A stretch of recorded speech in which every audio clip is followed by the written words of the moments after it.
Yeah.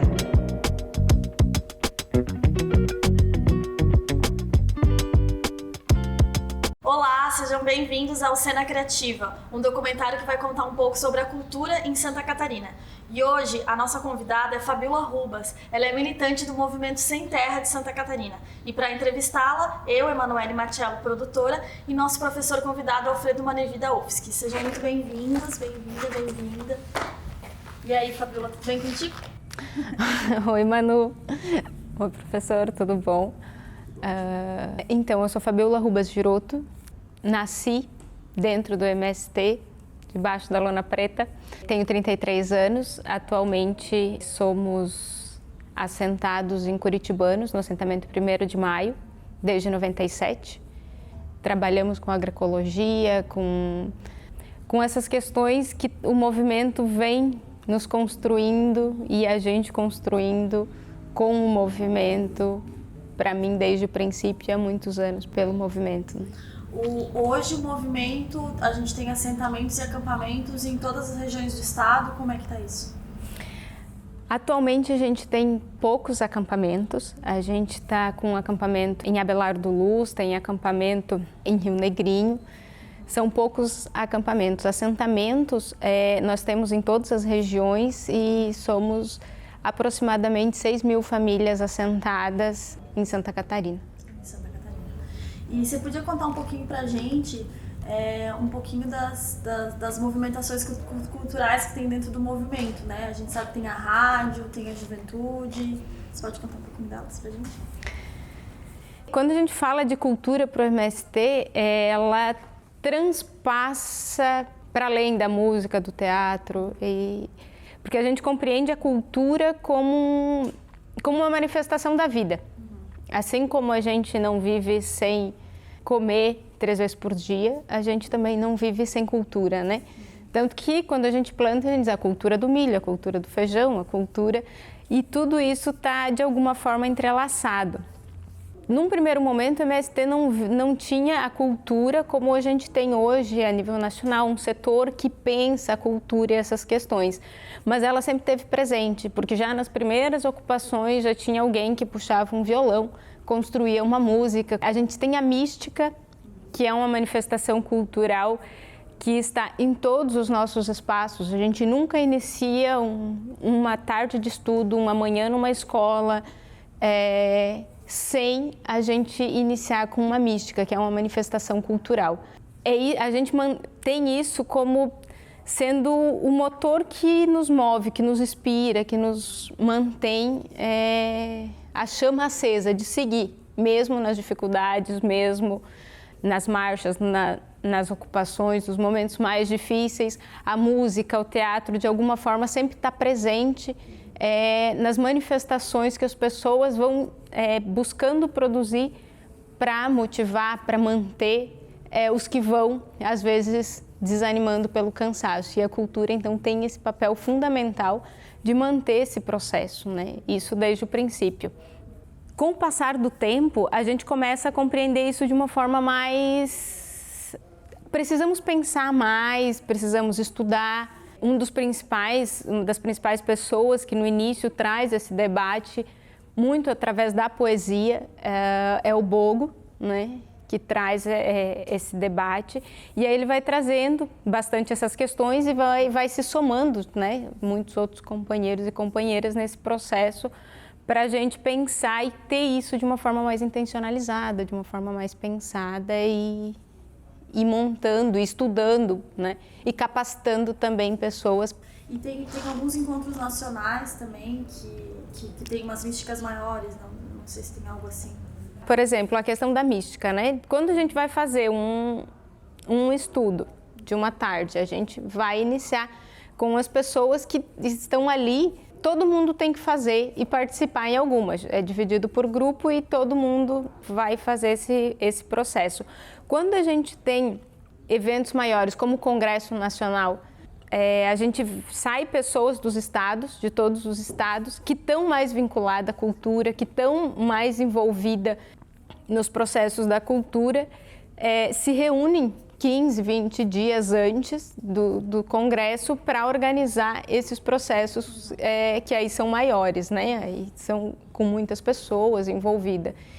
E aí esse grupo que compreende, né, as pessoas que constroem a cultura, elas também se reúnem periodicamente, porque a cultura, a gente tem um setor de cultura dentro do MST, como a gente tem um de produção, um de educação. Aí essas pessoas se reúnem no Estado. E aí é tirado uma pessoa que é o representante do Estado, né? E aí, periodicamente, se reúnem esses representantes a nível nacional, né, de todos os setores, justamente para debater, para pensar ações coletivas, para pensar... a gente agora vai fazer cultura, vai fazer música, vai pensar a partir, por exemplo, do Plano Nacional Plantar Árvore, Produzir Alimento Saudável, que é a pauta. Então, esse é o tema, e aí, principal. E aí, as manifestações artísticas, elas vão acontecer sendo pensada principalmente com esses temas que a gente está tendo como, não, a gente precisa mobilizar, tocar as pessoas para plantar árvore. Então, a gente usa aí, olha para a cultura com esse viés, então esses direcionamentos. E a gente também tem as escolas de arte, que depois da pandemia a gente não conseguiu retomar, que se reuniu com os 3 estados do Sul, em que aí se vai pessoas para fazer música, teatro, artes visuais. Então, dentro desses espaços se pensa, se estuda, e aí para que esse processo vá acontecendo depois de forma mais ramificada nos espaços. Fabiola, tu pode contar um pouquinho mais pra gente sobre esse movimento, esse momento da mística, né? Essa manifestação? Como é que é? Às vezes o pessoal fica se perguntando, é um momento de espiritualidade ou é um momento de jogral? Pode contar um pouquinho mais? Então, a mística, ela é uma manifestação cultural popular. Ela tem uma questão de espiritualidade, mas ela não está vinculada a nenhuma religião, ela não está vinculada... Ela inicia, sim, pela inserção, porque o MST nasce da Comissão Pastoral da Terra. Então, a mística, ela vinha no início um pouco pelos padres, pelas freiras, que iniciavam esse movimento, essa ideia. Entretanto, ela não é um momento religioso, ela não é um momento não está vinculado a nenhuma religião. Ela vai ter manifestações culturais, artísticas, a depender de quem está construindo. Ela é muito popular, né? Porque, por exemplo, a gente vai ter um curso com pessoas que vão falar sobre agroecologia. Dentro desse curso, a gente vai sair um grupo de pessoas, né, por quem está organizando e pensando, né, esse encontro, vai tirar um grupo de pessoas que vai pensar essa manifestação cultural que vai estar vinculada com o tema que está se debatendo. Como eu havia sugerido, agroecologia, então o tema seria então agroecologia, ou se a gente for falar sobre a educação ou sobre algum tema que tenha acontecido durante o dia ou nos dias anteriores, a nível nacional, estadual, que tenha gerado algum impacto, e aí é usado dessa ferramenta para se debater, para se pensar, se refletir sobre isso. Então ela vai conter, às vezes, poema, às vezes música, alguma manifestação teatral. Então ela é uma intervenção muito plural, porque vai depender do que aquelas pessoas que estão querendo pensar esse momento, que é preparar para o dia de estudo, que é preparar para aquele momento de convivência, e aí como que essas pessoas que estão envolvidas vão querer transmitir algo sobre isso, né? Então, às vezes é apenas uma poesia, né? E às vezes vai ter a poesia, a música, uma intervenção de teatro, e então ela acaba sendo algo muito plural. É difícil descrever uma mística, porque é algo que a gente compreende quando vive, né? Um espaço, pelo menos as vezes que eu tive a oportunidade de conviver, foi mais um espaço de respiro, de trazer coragem, astúcia para a luta, né? De dar fé na luta nesse sentido. Não tanto uma coisa religiosa, mas muito mais de estamos aqui juntos e vamos juntos para esse caminho. Né? Acho que era mais uma coisa assim. É exatamente isso, a fé na luta, a fé na vida, a fé e a confiança no outro que está aqui comigo e que junto a gente é capaz de construir outra sociedade, outras formas de viver. Então, é com esse sentido assim que ela acontece. Fabiola, você falou no início sobre essa visão mais ampla, né, de cultura, né, que vai além das manifestações da dança, da poesia, que tem a ver com uma necessidade básica do ser humano, né? E agora explicando, né, a importância da mística, né, como uma manifestação cultural popular, né, do movimento. Eu queria te perguntar como esse processo da agroecologia, da luta por uma alimentação saudável no planeta, que é algo que eu vejo um movimento muito presente nesse debate nos últimos anos, se articula com essa agenda da cultura, né? Porque me parece que as coisas têm muito a ver nesse sentido de pensar essa cultura como uma coisa ampla, né? Que interfere nos hábitos, nos comportamentos humanos, né? E eu estou muito interessado em conhecer mais, né, de como o movimento está trabalhando esse tema, né, da alimentação saudável, da alimentação, da nutrição, né, que cada dia mais ganha força planetária. O movimento, num primeiro momento, quando o MST surge, a gente lutava e defendia a reforma agrária clássica, que aconteceu inclusive em muitos países ditos desenvolvidos, e que no Brasil nunca aconteceu, o que seria uma distribuição de terra para a produção de comida, né? Com isso, ela se inicia muito vinculado que a gente teria a necessidade de produzir para provar para a sociedade a necessidade de se fazer reforma agrária. E aí, como já tinha esse estranhamento da sociedade em relação ao MST, então a gente não trouxe também, por mais que tivesse já por partes e por pessoas, a questão da agroecologia, mas seria mais um estranhamento social, já que a gente viveu a Revolução Verde e a luta pela terra já era tida como algo do atraso, como a gente teria que sair tudo do campo e vir para a cidade. E a agroecologia ainda hoje é vista como o atraso. Então, esses fatores e tantos outros que estavam na sociedade nesse momento faz com que o MST, num primeiro momento, busque mais a reforma agrária clássica. Isso não quer dizer que a gente não tem experiências agroecológicas desde o princípio. A gente tem experiências de assentamentos com mais de 30 anos, de lotes, né, de famílias que nunca usaram agrotóxico. Entretanto, com o avanço que a gente vem da tecnologia, das pesquisas e o aquecimento global, a necessidade da gente mudar o nosso sistema de produção. Em 2014, o MST, a gente começa o debate antes, mas em 2014 a gente teve um congresso nacional em que a gente reafirma esse compromisso a nível nacional, mas ele já inicia ali por 2012 e 2014 de uma forma mais sistematizada. Mas aí em 2014, no Congresso Nacional, a gente bate o martelo e diz, não, é agora, a gente vai em busca de uma reforma agrária popular. E aí, dentro dessa reforma agrária popular, vai estar uma das principais bandeiras é a agroecologia. E a agroecologia, ela nada mais é do que a amplitude da vida do ser humano. Não é só a produção de um alimento limpo, orgânico.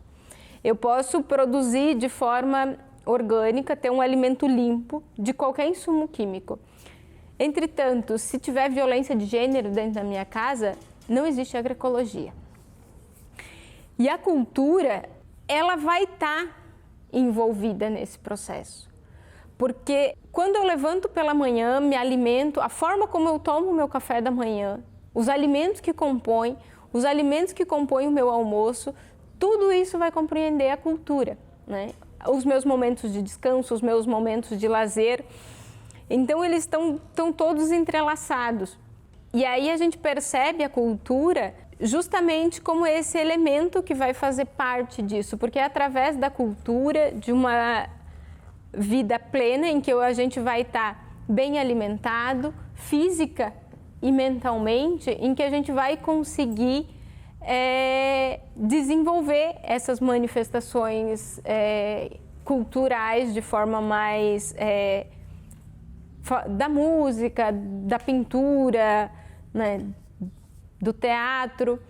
Então, a gente precisa que essa estrutura básica esteja garantida para que a gente também possa desenvolver essas outras questões. Mas ela sempre está ali presente, até nos momentos mais difíceis.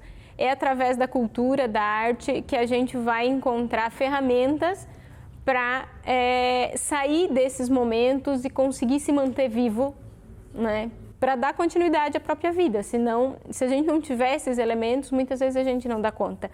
Como a agroecologia é essa compreensão da vida como um todo, é impossível pensar a vida sem cultura, né? Para o ser humano, ela está... Quando a gente levanta de manhã e ouve um passarinho cantar e você quer reproduzir aquele som que tu ouviu do passarinho de alguma forma, né? Então, e tudo isso vai preenchendo a vida e vai nos construindo. Então, a agroecologia, ela vem muito nesse sentido, dessa amarra toda da vida, dessa trama, né, que compreende a vida. Eu acho muito interessante tudo isso que você está compartilhando com a gente, porque a gente sabe o quanto que os alimentos sem veneno, né, sem agrotóxicos, ainda são muito... não chegam a uma parte da população, né?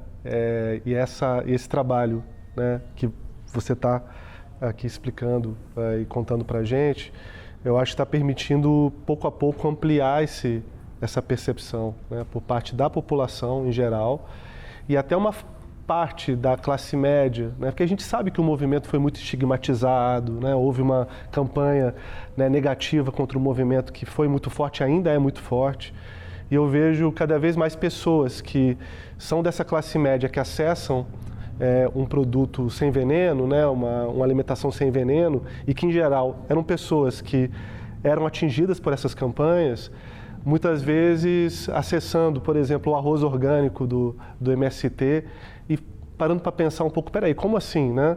Eu tinha uma imagem e é esse movimento que está me permitindo acessar.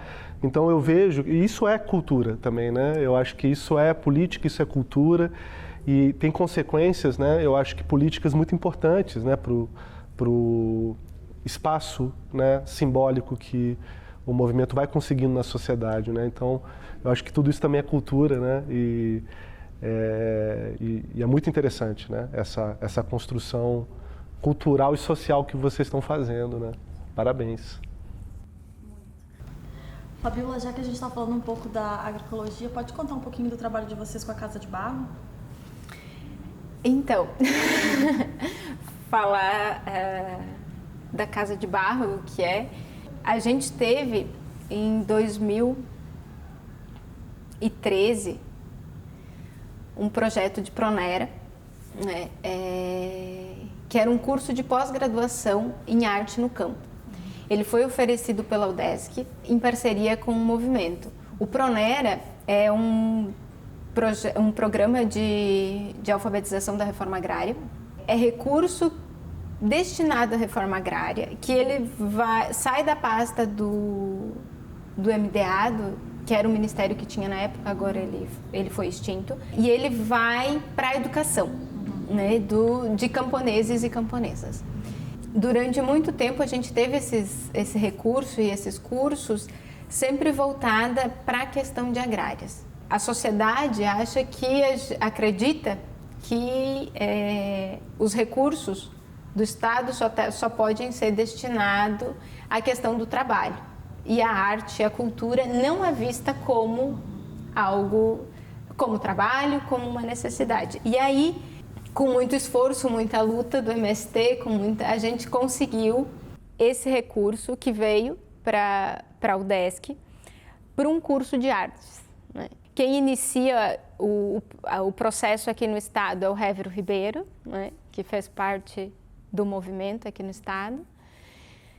E ele procura primeiro, se eu não me engano, a professora Tereza, que leva ele até a professora Márcia Pompeu, que encaram o desafio de escrever para o edital, né, no primeiro momento, e aí é aprovado. E aí, em 2013, 2014, que depois se estende, vai até 2015, essa pós-graduação, que ela compreendia pessoas que estivessem vinculadas à reforma agrária, ou assentados, ou filhos de assentados e assentadas, ou professores que atuam em áreas de assentamento, e alunos de música, teatro e artes visuais. Graduados. Graduados. Se interesse em fazer a pós. Assim como também os alunos que vieram por parte, beneficiários da reforma agrária, ligados ao movimento ou não, eles também, em sua maioria, eram graduados. Entretanto, como a gente também defende muito a educação popular, também teve alunos que acompanharam o curso que também não tinham graduação. Aí, claro, não tiveram o diploma, né, de pós-graduação. E aí, durante esse curso, ele acontecia às vezes na UDESC e às vezes ele acontecia em Abelardo Luz, onde hoje é o Instituto Federal. Na época não era uma escola no assentamento 25 de Maio. Essa troca, né, de espaços dos camponeses tendo a oportunidade de vir até a UDESC e os alunos da UDESC ir para dentro de um assentamento. E dentro disso a gente estudar, né, arte, teatro, artes visuais e música. E os próprios professores e técnicos também foram para os assentamentos, né? Sim. Dentro desse curso, com esse processo, eu nasci dentro do movimento, em acampamento, me criei em acampamento e assentamento. Para conseguir estudar, saí com 16 anos. Com arte no campo, através da cultura, da arte, muito professor Kinsler, que fazia justamente a gente olhar para a arte, para a cultura, de uma outra forma, que a gente não estava tão acostumado, né? Não vendo a arte e a cultura como espetáculos de apresentações, mas como o sentido da vida, como ela acontece. Dentro desse processo, onde eu e o Gustavo, meu companheiro, a gente se conheceu, e onde eu passei a me questionar muito sobre estar dentro do MST, fazer parte dessa organização, trabalhar com a juventude do campo, a importância de se viver no campo. Entretanto, eu tinha saído com 16 anos do campo e não sabia o que era estar e viver de fato a vida no campo. A gente teve oficina de permacultura, a gente teve pessoas que vieram falar de agroecologia, e tudo isso vinculado, né, com a questão da arte. Com esse curso a gente toma a decisão de voltar para o assentamento, de construir uma casa de bioconstrução, e para que aquilo que a gente trazia, defendia e conversava com os jovens assentados e sobre a necessidade de se viver no campo, de como a vida poderia ser melhor no campo, a gente pensou, então vamos experimentar essa vida no campo. Então a gente inicia esse processo de construir uma casa de bioconstrução no primeiro momento, como uma experiência também de apresentar possibilidades de o jovem camponês poder fazer a sua casa na mesma unidade de produção de seus pais com um custo baixo e ter uma casa que seja agradável, que seja, enfim, na possibilidade que a mente e a criação nos possibilitar. Depois, num segundo momento, a gente começa a produzir em agrofloresta. E aí hoje a gente produz tudo em agrofloresta, comercializa só de forma direta e recebe também as pessoas, né, para a gente debater e conversar sobre isso, apresentar outras formas de produção. A gente brinca que o nosso processo com a Casa de Barro, ele está muito vinculado à arte como uma experiência e da cultura como um todo, desde a cultura da produção do milho, do alimento, como a cultura da vida, né? Da relação com o trabalho, da forma de vivenciar esse espaço. Nossa, um depoimento maravilhoso, né? E me chamou muito a atenção, foi nesse momento que eu a conheci, né? Como esse movimento de aproximação, tanto do movimento Sem Terra com a universidade, no caso, na época, na UDESC, e do Centro de Artes, né? Que é um centro muito importante, né, para a formação aqui no estado, o mais antigo, como foi importante essa aproximação e como transformou, né? Hoje a gente já não tem mais a professora Márcia Pompeu e o professor Kinsler, né, que nos deixaram aqui, a gente já deixa essa homenagem aos dois, assim como o Hever, né, do movimento que também nos deixou recentemente, uma outra homenagem para ele, mas que foram pessoas fundamentais e me chamou muito a atenção que na época eu pude acompanhar como aluna no momento da arte no campo. Eu não fiz a pós-graduação, mas eu estava acompanhando paralelo, e depois teve a segunda fase, que foi um curso também, que eu não sei se era a Pronera, mas era o Residência Agrária para jovens, né? Que aí eu entrei como oficina. No primeiro eu fiquei mais na retaguarda auxiliando os professores, depois eu entrei com a oficina. Mas mesmo os colegas que não estavam diretamente ligados, eu senti que a universidade como um todo, não só como os alunos, mas técnicos, professores, a gente mudou a ideia do que é cultura. Em paralelo também estava acontecendo muita questão com muitas atividades de artes comunitárias, né? Eu também não sou do movimento, mas eu comecei a trabalhar com cultura muito pequena e ainda tinha uma divisão muito grande do papel da universidade que quem vive de cultura. Daí falando uma outra ideia de cultura, né? Mas o espetáculo, os filmes. E nesse momento que estava rolando tanto esse curso quanto algumas outras ações dentro da UDESC no estado, eu acho que gerou, claro, muito... E no país, né, pelas políticas públicas que a gente vinha acompanhando desde 2003, isso criou uma outra possibilidade de entendimento, né? Então eu sinto que até hoje, como eu ainda estou na universidade, né, na pós agora, essa troca com você gerou mudanças assim radicais no ensino, no nosso aprendizado, até no espaço físico, né? Tem lá uma geodésica, em Dionísio Cerqueira foi construído no aviário, né? O Aviário das Artes, que foi um aviário que estava desativado, que a partir desse curso, né, todo mundo que fazia parte do curso, né, tanto as pessoas do movimento quanto as pessoas, ou alunos que não eram ligados ao movimento, quanto as pessoas da universidade, resolveram ativar aquele espaço, entre outros espaços pelo estado, né? Então foi realmente um momento muito grande, assim. E você quer contar um pouquinho pra gente do Residência Agrária?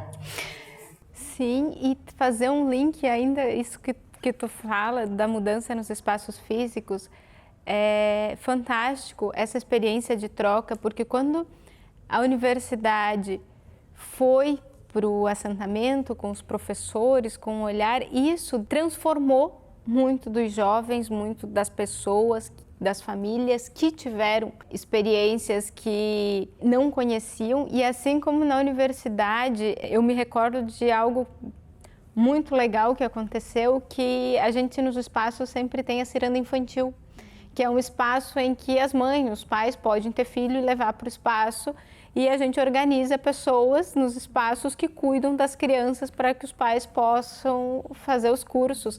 E a gente fez isso na UDESC. E aí, muitas estudantes, mães, começaram a olhar para aquilo e dizer, mas como assim? Como que a gente não pode? Como que até agora, né, a gente não se deu conta que é aqui que nossos filhos têm que estar enquanto a gente está estudando? Então, eu posso sair um tempinho para amamentar, se for necessário, e voltar. Eu não preciso deixar distante para caso aconteça alguma coisa, e isso possibilita. Então, essa troca de cultura, né, e de forma de vivenciar, ela foi muito bacana com esse curso.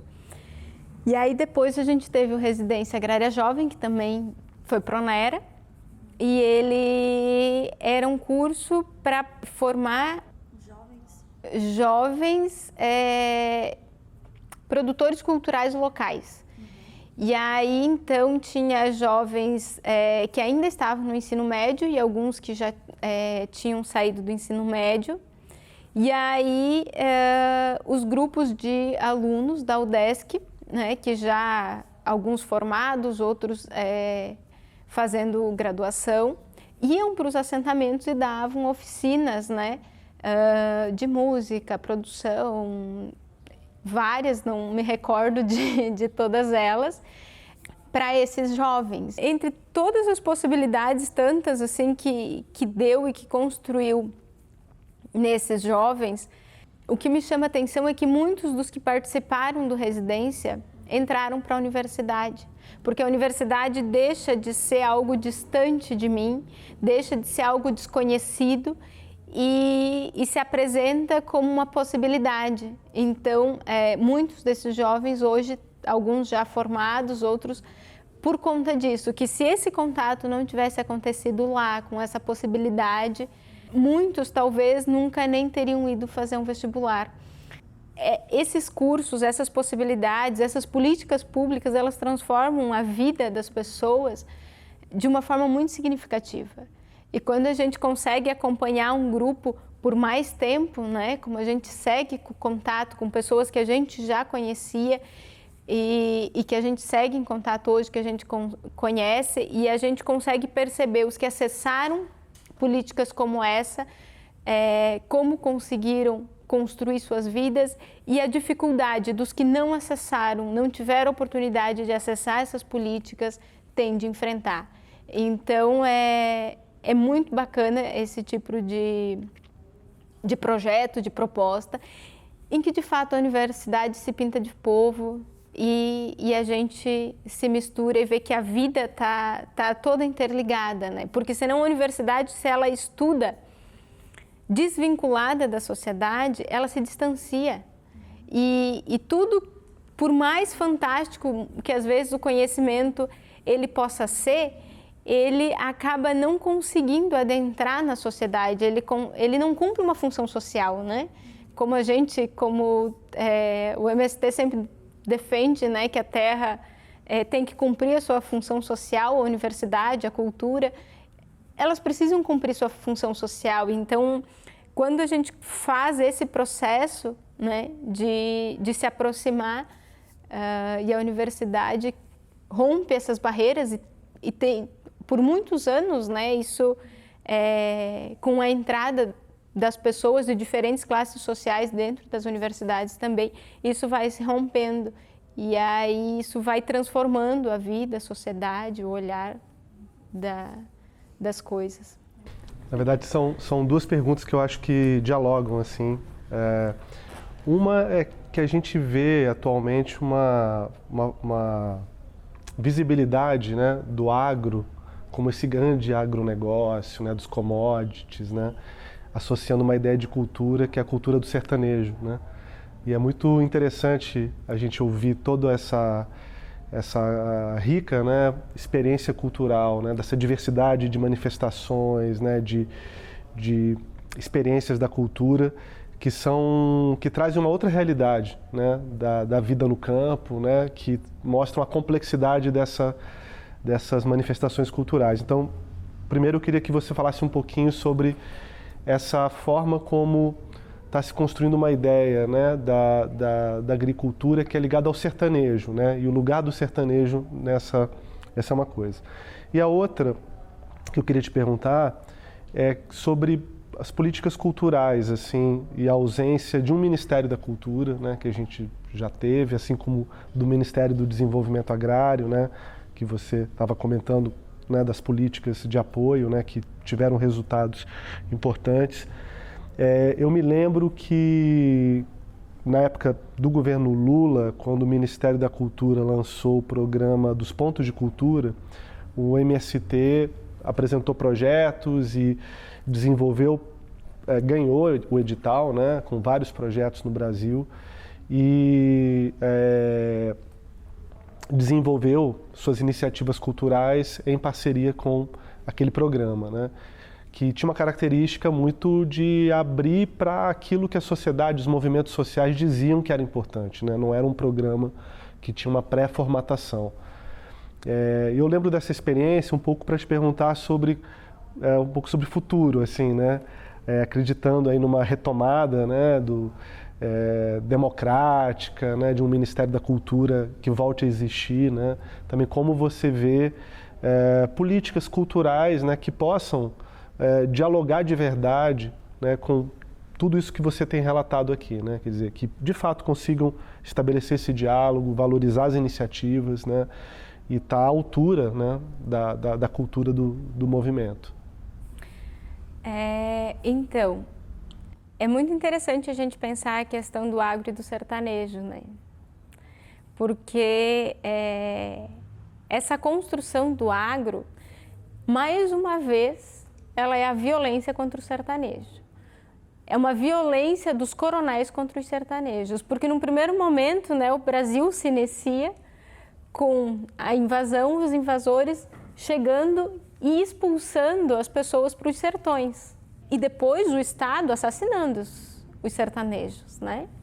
A gente viveu isso no Contestado, onde hoje a gente mora, é isso.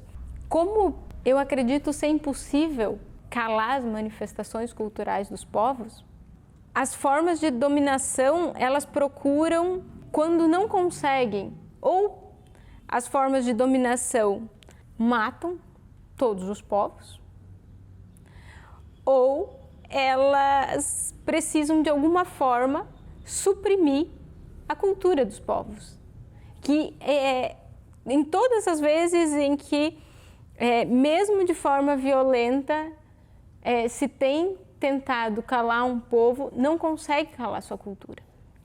A gente tem 500 anos de tentar calar os indígenas. Ninguém vai calar a cultura indígena. Por conta dessa dificuldade, a gente já vê isso há milênios. A própria Igreja Católica tem esse papel de apropriação da cultura dos povos. E eu vejo que o agronegócio, ele busca, num primeiro momento, essa apropriação da cultura do povo sertanejo. E aí, depois dessa apropriação, ele começa a moldar, através da cultura, a forma de pensamento, de vida e de estar no mundo dessas pessoas. Então, como não se consegue calar o sertanejo, como não se consegue acabar com essa cultura, precisa ter uma apropriação de transformação dessa cultura para dominação dos povos. Eu percebo isso como mais uma violência tão grave quanto tu matar um povo. É tu assassinar a cultura de um povo dessa forma, né? Como o agronegócio tenta fazer. Porque por mais que o agronegócio busque, tente e tente construir essa ideia, né, de que é pop, de que é tech, de que é tudo, quem põe 75% da comida na mesa dos brasileiros são os pequenos agricultores. Não são os grandes produtores com suas enormes ceifadeiras e sua forma de monocultivo. Porque o agronegócio ele vai produzir pinos, eucalipto, soja, enquanto, né, o pequeno agricultor que vai ter essa produção, né, de tanto de hortaliça, feijão, arroz, carne. E até quando o pequeno está produzindo soja, ele não está produzindo soja para commodity, para exportação. Quando o pequeno agricultor está produzindo soja, ele está produzindo soja para vender para o cerealista local, que vai transformar em ração e que vai voltar para tratar o gado, também ou porco, ou, enfim, de pequenos agricultores. Então, quando a gente traz que 75%, está toda essa cadeia, né? Já que o agronegócio exporta. Quando a gente vê a alta dos preços dos alimentos que a gente viu nos últimos anos, não foi por falta só de produção de alimento. Foi porque o dólar estava alto e o agronegócio optou em mandar para fora do país, de segurar os estoques, enquanto o pequeno agricultor não tem essa política, né? Não tem isso como forma de vida. Porque para o agricultor, a produção de alimento, ela tem sua função social, ela tem seu valor, ela tem sua importância, né? Ela tem a necessidade econômica da troca, né, de poder ter recurso para comprar as coisas que não se produz, mas ela tem Tu chegar na casa de um camponês, a felicidade dele é poder tu vai sair, ele vai te dar uma moranga, uma abóbora, vai te dar uns ovos, porque é o resultado do trabalho. E aí ele tem mais reconhecimento do que quando ele é pago remuneradamente, porque quando a gente vende, o produtor rural, em sua imensa maioria, vende a sua produção, ele não tem economicamente a devida remuneração, né, e valorização econômica disso. Entretanto, esses que se produzem 75% da comida não têm recursos para botar propaganda na televisão, não tem. E também sofrem com a dificuldade de ter implementos, de ter tecnologia desenvolvida que atenda essa agricultura, né? Então, as formas de violência feita pelos herdeiros da Sesmaria, ela ainda é latente, ela ainda acontece com uma outra face, mas ainda que bate. Eu vou fazer uma pergunta um pouquinho diferente daquela, mas muito em cima do que você trouxe para nós hoje, né? Que toda essa agenda de cultura, né? Esse olhar, né, do movimento para a cultura, me parece ter duas direções, uma interna, uma para dentro, né? As formações, né? Toda essa preocupação em dar centralidade para a cultura, e um para fora, que é como também trabalhar o entorno, a sociedade, né? Como é esse plano de cultura, né? Essa perspectiva de cultura, pensando esse contexto do Brasil atual, né? De uma possível retomada mais intensa da democracia, de uma recriação de Ministério da Cultura, de desafios culturais vários, né, que a gente vê, porque muitos desses retrocessos que a gente viveu também tem uma matriz cultural, né, de valores, né, de compreensão do país, né, de respeito a direitos, né. Então, me chama a atenção que tem toda uma agenda aí, né, e eu queria saber um pouco mais como vocês estão vendo esse contexto daqui para frente, né, na questão da cultura. Então, se a gente for pegar e pensar da necessidade nossa, quanto humanos, de continuar habitando esse planeta, a gente precisa, do meu ponto de vista, e de muito do que a gente acredita quanto o MST. A gente precisa de uma reforma agrária que seja real e efetiva, e a gente precisa de uma reforma agrária agroecológica. É como coloquei, a agroecologia compreende toda a amplitude da vida. Se nós não o fizer, isso não é um problema só do Brasil, mas também é um problema nosso, a gente caminha para a extinção da espécie. Os dados, a ciência já deixou claro que não tem como a gente seguir com o modelo de sociedade que a gente tem, extrativista, e que vai estar vinculada justamente nesses valores e nessa cultura de conservadora que a gente tem e que faz a gente cada vez mais seguir devastando, destruindo e nesse modelo de sociedade. Então, se a gente tem dois caminhos, ou a gente vai para a extinção da nossa espécie, ou a gente reformula a nossa forma de viver nesse planeta quanto espécie. A gente precisa de uma política pública que inicie por reforma agrária, porque sem plantar árvore, sem reflorestar o país, a gente não vai conseguir sair disso. Para conseguir fazer isso, a gente precisa parar de olhar para a sociedade como uma monocultura. Porque o conservadorismo ele está vinculado à monocultura. A gente quer os iguais aqui. A gente vai plantar soja e vai dessecar e vai passar todos os venenos possíveis para que só tenha soja e nenhum outro elemento que não a soja esteja nesse espaço. E a gente quer isso na sociedade. A gente quer uma sociedade de humanos, nesses últimos momentos que a gente viveu, todos iguais. E isso é cultura, é a forma de como a gente está organizado em sociedade. Se a gente seguir por um caminho que queira essa monocultura nas relações, na vida, a gente vai acabar acabando com o planeta e não tendo condições de vida. Então, a gente precisa de políticas públicas que vão no sentido da arte, da cultura, porque a gente precisa se reformular como sociedade. A gente precisa se compreender como plural.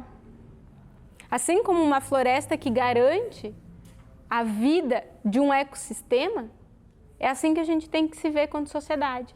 Então, a gente precisa de políticas voltadas para isso, porque nós não somos todos iguais.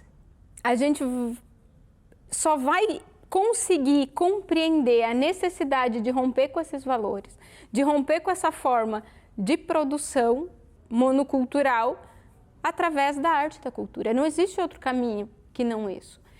Sim, sem um Ministério do Desenvolvimento Agrário, sem um Ministério da Cultura, sem uma política efetiva que defenda as mulheres na sua integridade e não de que as mulheres, diz que esse defender as mulheres que a gente tem vivido, que aumentou o número de feminicídios, que nos bota para dentro de casa, que nos diz como vestir, como andar, como se portar, a gente não consegue romper com essas questões, porque todas elas estão interligadas. Então, para romper com elas, a gente, como eu coloquei,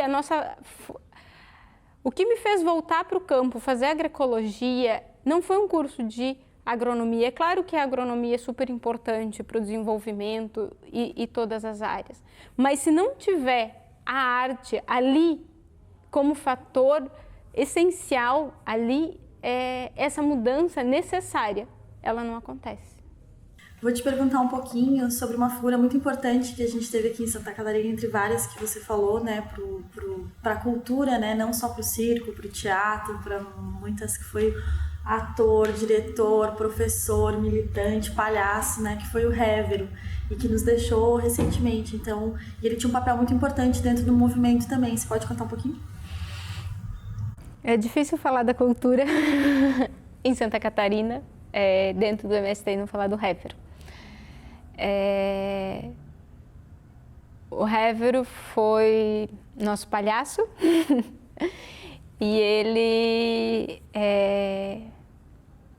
aqui no estado de Santa Catarina, ele entrou para o movimento através, né, da cultura, através da palhaçaria, e ele transformou muito. A gente não teria tido arte no campo, residência agrária, tantas coisas, se ele não tivesse existido, se ele não tivesse passado, se doado. Porque o Révero era doação. Você podia, se tu dissesse, vamos marcar às 4 horas da manhã para a gente fazer uma intervenção teatral amanhã mesmo, às 4 horas da tarde, lá ele ia estar feliz e cheio de energia. E que contribuiu muito com a questão do audiovisual aqui no estado e também a nível nacional, né?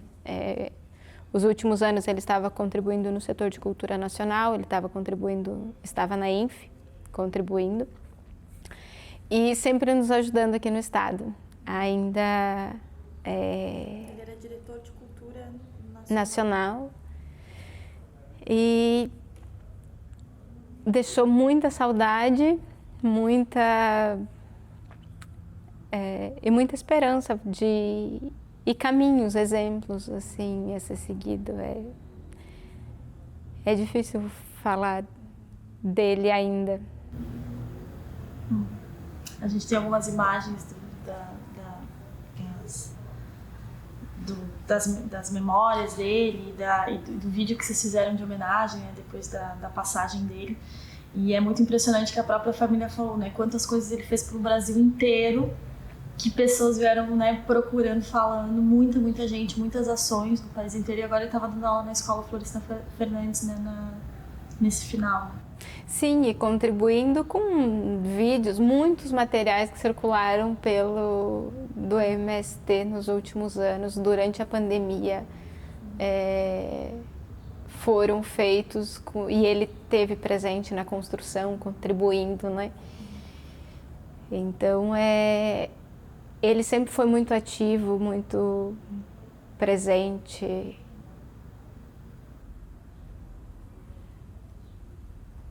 Hévero presente. Hévero, Márcia, Kinsler. Presente. E queria convidar todo mundo para acompanhar o canal Cultura Camponesa, né?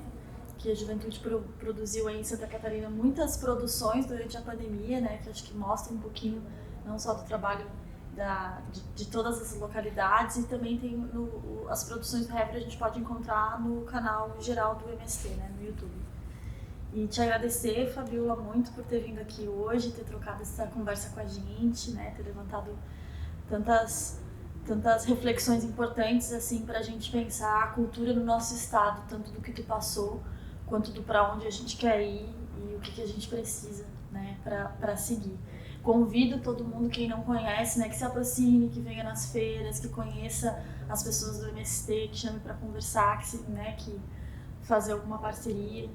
Tem muitos trabalhos em todas as regiões do estado, a gente nem falou aqui da rádio comunitária, dos grupos de teatro, entre outras atividades, né? Procurem a Casa de Barro no Instagram, no YouTube. E também queria agradecer ao professor Alfredo Manevi por estar aqui com a gente fazendo essas perguntas e contribuindo no projeto, né? Professor que é professor de cinema da UFSC aqui. E também Heitor Peixoto, que nos auxiliou aqui nas perguntas e na pesquisa, e Lucas Viapiano. Também agradeço o Leandro Neri, que está por trás de tudo. E lembrar que esse é um projeto que ele foi possível graças a um importante prêmio aqui de Santa Catarina, que é o Prêmio Elizabeth Anderle de Incentivo à Cultura, né, graças ao nosso proponente Leandro Neri. E esse é um prêmio que ele é feito com recursos do estado de Santa Catarina e executado pela Fundação Catarinense de Cultura, a qual a gente tem um enorme agradecimento, porque graças a esse recurso enxuto, mas necessário, a gente pode ter momento com esses, e espero que essa reflexão vá para todos os lugares do estado e para fora também. Muito obrigada. Tem mais alguma coisa que tu gostaria de colocar, Fabiola? Só agradecer, Manu, professor, pela oportunidade da gente trocar, conversar, dialogar, e é isso. Também agradecer a oportunidade de estar aqui com a Fabiola, contigo, né, com os nossos telespectadores. Yeah.